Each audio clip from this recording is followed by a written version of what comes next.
right there, AP Latin. Here we are, Book 6, Chapter 19.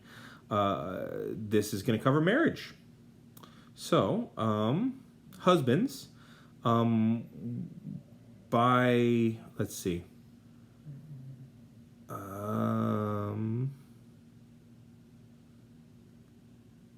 Whenever they receive a sum of money in the name of a dowry from their wives, they count it up and then they add the same amount out of their own estate.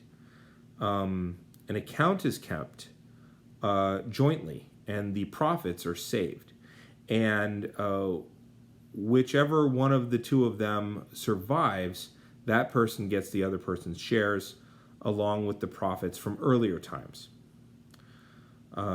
So kind of interesting, very, very different than Roman society, and there's some measure of equality there, okay? Also, it's a really good way of social control. You cannot marry up status-wise because you don't have the money to match her dowry.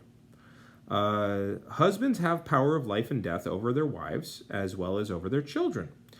And when the father of a family, who has been born to a noble status, has died, his relatives gather, and if the circumstances about his death have come into suspicion, they hold I'm gonna say inquiry, or like inquest. There's another word that's not coming to mind right now. But they hold an inquiry about the wives according to the slave method, or following the slave method. Now, what this means is they're tortured. Okay, so you ask them questions with torture, because that's the slave method.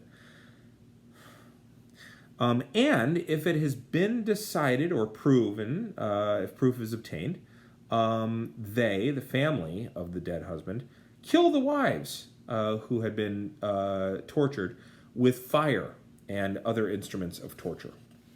So, total equality unless your husband dies first, in which case it's cool unless his family decides that they want to torture you to find out if you killed him. And if any hanky-panky it turns out happened, then they're going to kill you even more. Torture you even more and then kill you. Funerals, speaking of death, funerals, in proportion to the amount of civilization of the Gauls, are rather grandiose and expensive.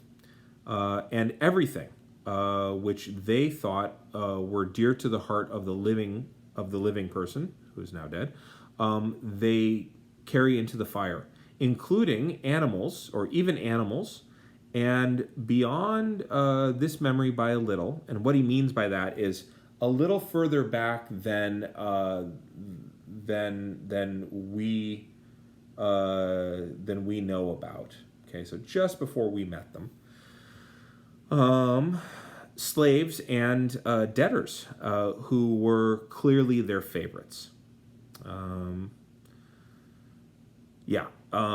After the regular funeral rites are completed, they're all burned together with the dead person. So you can, in fact, take it with you. So the trick is not to be so disdained as a slave that they put you in the wicker man, but also not be so beloved that they put you in the wicker with the man.